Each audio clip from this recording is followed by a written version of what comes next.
ایک social issue ہے، میں چاہتا ہوں اس کے اوپر بات ہو، LGBTQ آپ نے جی سنا ہوگا، اور پھر لاہور کے اندر ایک حال ہی میں پارٹی ہوئی ہے جس کے اندر یوں تاثر ملا کہ ہم جنس پرستوں کا ایک اکٹھ ہوا ہے، اور وہاں پہ ایک ایسی پارٹی ہوئی ہے جہاں پہ ہم جنس پرستی کو فروغ دیا جا رہا ہے۔ یہ جو ہو رہا ہے یہ بہت گھنونا سماجی پہلو ہے، اس کے اوپر آپ بات کرتے ہیں؟ دیکھیں، اتأتون الذکران من العالمین، لوط علیہ السلام نے اپنی قوم سے کیا کہا تھا کہ تم عورت کو چھوڑ کر جس کو اللہ نے تمہارے لیے بنایا ہے، وَتَذَرُونَ مَا خَلَقَ لَكُمْ رَبُّكُمْ، اس جنس کو چھوڑ دیتے ہو جس کو اللہ نے پیدا ہی تمہارے لیے کیا، اور تم مردوں کی طرف آتے ہو۔ یہ کتنی بڑی بے حیائی ہے۔ اور پھر قرآن سے کیا پتہ چلتا ہے؟ اللہ نے پوری قوم کو آسمان کی طرف اٹھا کے الٹا پٹخ کے تباہ و برباد کر دیا۔ اور انی لعملکم من القالین، لوط علیہ السلام نے کہا مجھے تمہارے اس عمل سے نفرت ہے۔ اور قرآن سے پتہ چلتا ہے لوط علیہ السلام کی قوم سے پہلے کسی نے یہ برائی کی بھی نہیں ہے، تو یہ نیچرل نہیں ہے، یہ فطرت سے بغاوت ہے۔ تو یہ تو اللہ کے عذاب کو دعوت دینے والی ایک بات ہے، اور ایک اسلامی کنٹری میں تو اس کا تصور نہیں ہے۔ اور ایک لبرل طبقہ ہے جو کہیں نہ کہیں اس کو لیجیٹمائز بھی کرتا ہے، اس پہ بس لبرل جسٹیفیکیشنز طبقہ بھی دیتا چونکہ ہے۔ مذہب سے ہٹ گیا نا، تو جو اسلام سے ہٹا وہ فطرت سے ہٹ گیا۔ اور قرآن کیا لبرل کہہ رہا ہے؟ فطرت اللہ التی فطر الناس علیہا۔ اسلام اور نیچر ایک ہی چیز کے دو نام ہے۔ تو جب آپ اسلام سے ہٹ گئے تو پھر آپ کو گمراہ کرنے والی بہت ساری چیزیں۔ اور لبرل طبقے کی تو تنقید آپ پہ بھی ہے کہ آپ مردوں کے حقوق کی بات تو کرتے ہیں، خواتین کے حقوق کی بات آپ نہیں کرتے ہیں۔ دیکھیں، میں جو مردوں کے حقوق کی بات کرتا ہوں، آپ کو عدالتی خلا تو یاد آ جاتی ہے، لیکن عدالتی مرد خلا کی چار میں بھی شادیوں میں والے معاملے کے عورت اوپر کے وہ حق کی کہتے ہیں کہ بات، آپ مرد کے حق کی بات کر رہے ہیں۔ نہ یہ اچھا ہوا آپ نے سوال پوچھا۔ میں جو عدالتی خلا کے خلاف بولتا ہوں یہ عورت کے حق کی بات کر رہا ہوں میں، کیونکہ جب عدالتی خلا زیادہ ہماری سوسائٹی میں چل پڑا نا، سے مرد کو کوئی نقصان نہیں ہوگا، مرد شادیاں کرنا چھوڑ دیں گے۔ تو مرد شادیاں کرنا جب چھوڑیں گے تو اس سے مردوں کی عیاشی بڑھے گی، ذمہ داریاں ختم ہوں گی، لیکن عورت کا بیڑا غرق ہو جائے گا۔ اس سے ابھی ہو ہی رہا ہے کہ عورتیں طلاق لینے کے بعد طلاقیں لینے کے بعد ان کا ہو کیا رہا ہے وہ بھی تو دکھایا کرے نا۔ سیلیبریٹ کرتی ہیں وہ کہ ہم آزاد ہو گئی۔ وہ ڈرامے بازی ہے، آزاد ہو گئی۔ آپ مرد سے کبھی آزاد نہیں ہو سکتی، عورت کبھی آزاد نہیں ہو سکتی، وہ مرد سے حرام ریلیشن رکھے گی۔ ایک وہ مرد جو اس کی بیسک ذمہ داریاں پوری کر رہا تھا، آپ نے اس سے علیحدگی لے لی، ہاں اگر پوری نہیں کر رہا تھا پھر تو ٹھیک ہے، پھر تو ہم بھی اس کو پروموٹ کرتے ہیں، پھر ٹھیک ہے۔ ہم تو اس خلا کی بات کر رہے ہیں جہاں مرد اپنی بیسک ذمہ داریاں پوری کر رہا ہو، پھر عورت کے پاس رائٹ نہیں ہے۔ اگر وہ عدالتی خلا لیتی ہے، اس کا رزلٹ کیا ہوگا؟ اس کا رزلٹ کیا دوسرا مرد اس سے وفا کرے گا؟ اسے پتہ نہیں ہے بلا وجہ اس نے اس شخص کو چھوڑ دیا تو میرے ساتھ کہاں وفا کرے گی؟ تو اس کو ایک سیکس انسٹرومنٹ کے طور پہ وہ استعمال کرے گا، جیسے گرل فرینڈ کو استعمال کیا جاتا ہے۔ تو یہ انجام عورتوں کا ہونے والا ہے، تو ان کو حقوق نہیں ملیں گے۔ اس پہ ڈراموں کا کتنا کردار ہے؟ کل ایک ڈرامے کا کلپ میرے سامنے سے گزرا اور اس میں ایک صحابی کہہ رہے ہیں، وہ کہہ رہے ہیں خاتون اگر ماتھے کے اوپر شکن رکھے ہر وقت اور مرد کے اوپر سخت پہرے داری دے تو میں دیکھتا ہوں کیسے اس کی مجال ہے کہ کسی عورت کی طرف دیکھتا ہے۔ نہیں یہ تو کرے، اچھا ہے، مرد نہ دیکھے کسی عورت کی طرف، ایسا پہنا تو دے عورت۔ وہ دوسری شادی والا معاملہ بھی ہے نا، تو وہ کر لے، اس میں مرد ہے تو کر کے دکھا دے۔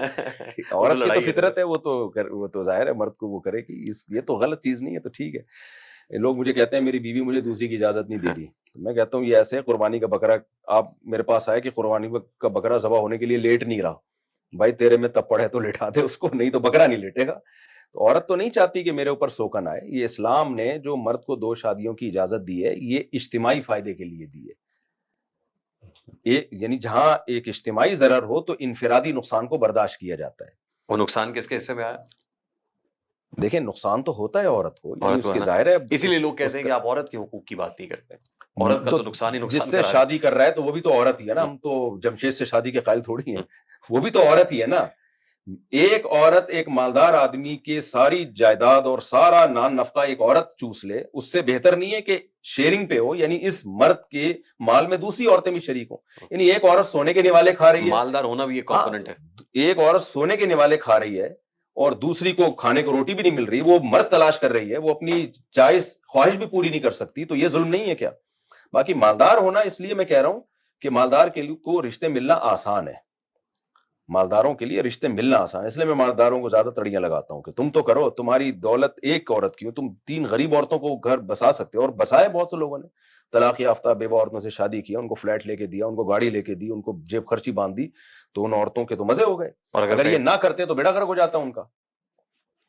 اسی دیدہ دلیری اور جوان مردی کے اندر اگر پہلی چھوڑ جائے تو کر لے، دوبارہ کر لے۔ دیکھیں سوسائٹی میں جب کسی غلط کام کے خلاف جہاد کرنا پڑتا ہے تو کچھ لوگوں کو قربانی کا بکرا بننا پڑتا ہے، تو پیڑے کھا کے نہیں ہوتا، اس میں اس بات کا پورا پورا امکان ہے آپ کی پہلی وائف چھوڑ کے چلی جائے, آپ اس کو نہ چھوڑیں لیکن پھر بھی چلی جاتی ہے تو یہ قربانی کا ہے, اس کو کہا جائے گا کہ آپ نے سوسائٹی میں ایک غلط رسم کو ختم کرنے کے لیے قربانی دی ہے. کیونکہ اس کی ضرورت بہرحال مسلم ہے کہ مردوں کو ایک سے زیادہ شادیاں کرنی پڑیں گی, نہیں کریں گے سوسائٹی میں زنا بہت تیزی سے پھیلے گا, یہ لڑکیاں در بدر کی ٹھوکریں کھائیں گی جو کہ کھا رہی ہیں. مفتی صاحب towards the end of this podcast 2 طرح کی تنقید ہے آپ کے اوپر جو نقاد کرتے ہیں. پہلا یہ ہے کہ ایک تو آپ تمسخر اڑاتے ہیں ممبر پہ بیٹھ کے, پھر آپ طنز کرتے ہیں. کس کا تمسخر اڑاتا ہوں اور کس مطلب آپ لوگوں کو مثالیں ایسی دیتے ہیں کہ جس سے تمسخر کا پہلو نکلتا ہے. مثلاً مطلب جیسے میں نے کہا نا یہ تو ہے ہی جہنمی, یہ تو شیطانی عمل, یہ مطلب یہ سب چیزیں عاملوں کو تو مجھے پتہ نہیں منہ سے جہنم ہی نکلتا ہے کیا, جنت ہی نکلتا نہیں میرے. مطلب وہ پھر سورہ حجرات میں ہے نا, ایمان والو ایک قوم دوسروں کا مذاق نہ اڑائے. قوم مفہوم ہے نا کا مذاق نہ اڑائے گا مطلب قوم پٹھان پنجابی کا نہ اڑائیں, پنجابی مہاجر کا نہ اڑائیں, انڈیویجول یہ اڑا مطلب سکتا ہے. یہ جو دو ہیں ہی فراڈی ہے, جن چڑیل بھوت بھگانے والے تو فراڈی ہے نا, ان کا کیوں نہیں اڑائیں. یعنی وہ طنز جسٹیفائڈ ہے. تو یہ تو ہیں ہی ڈرامے باز ہیں, ان کا تو یہ تو میں ان کو لفٹ کرا رہا ہوں کہ ان کا نام ممبر پہ لے لیتا ہوں, ورنہ اس قابل نہیں کہ ان لوگ بدبختوں کا نام ممبر پہ لیا جائے. ایسے حرام خور ہیں یہ. حرام خور کا لفظ خدا کی قسم ان کے لیے ہلکا ہے. ان کی بدماشیاں جو انہوں نے مولویوں کو بیوقوف بنایا ہے, علماء کو بیوقوف, بڑے بڑے مفتیوں کو بیوقوف بنایا ان لوگوں نے, تو حرام خور کا لفظ تو ان کے لیے اچھا. یہ اتنے ڈھیٹ ہوتے ہیں کہ ان کو آپ حرام خور بولو. میں بول رہا ہوں نا 20 سال سے حرام خور اور جہنمی اور کیا کیا, پھر بھی کم بخت مجھ پہ کوئی جن بھیج کے نہیں مجھے کچھ کر رہے. یعنی آپ ان کی حرام خوری اسی سے دیکھ لیں یار, ہم پہ کرو جادو یار, ہم بیٹھے ہوئے. تو ان کم بختوں کا سارا زور چلتا ہے. یہ بیچارے جو ان کی باتوں سے متاثر ہوتے ہیں, جو نہیں ہوتے ان پہ کچھ بھی نہیں کرتے. یہ میں لوگوں میں کانفیڈنس ڈالنے کے لیے یہ باتیں کرتا ہوں. ٹھیک, دوسرے لوگ ان سے بہت ڈرتے ہیں کہ یہ نہ کر دیں وہ نہ کر دیں, تو کانفیڈنس پیدا کرنے کے لیے کہتا ہوں یار کرنا ہوتا تو میرے خلاف کرتے نا. تو ہے ہی نہیں, ان تلوں میں تیل ہی نہیں ہے. ٹھیک, علوم ہی نہیں ہے, علوم کیا علم ہی نہیں ہے, تو علوم کہاں سے ہوں گے. یہ طنز صرف اس پرٹیکولر طبقے کے لیے ہے اور کسی کے لیے نہیں. نہیں, اور آپ یہ کسی کریں کے لیے, اور کسی کے لیے آپ نہیں کہتے ممبر پہ بیٹھ. میں نے کسی غیر مسلم کا کبھی مذاق نہیں اڑایا. ٹھیک, کسی مسلم کا بھی نہیں, مسلم کا بھی نہیں. میں تو اس لیے کہہ رہا ہوں جب غیر مسلم کا نہیں اڑایا تو مسلم کا کیوں اڑاؤں گا. ٹھیک. ایک اور معاملہ ہے کہ آپ جب چلتے ہیں بڑے ٹھاٹ باٹ سے, مطلب گاڑوں والا معاملہ ہے, پھر ویگو ڈالا اور آمدنی اور پھر یوٹیوب کی کمائی اور پیسے اور شان و ستوت اور دولت اور یہ سب, ہمیں سادگی کا درس دیتے ہیں. خود مولوی ہونا پروفیٹیبل بزنس ہے, خود جو مرضی کیا جائے. ایسی سادگی کا تو کبھی کسی زندگی میں میرا کوئی بیان دکھا دے جس میں میں نے کہا کہ آپ کی آمدن زیادہ ہو اور آپ پھٹے پرانے کپڑے پہنے.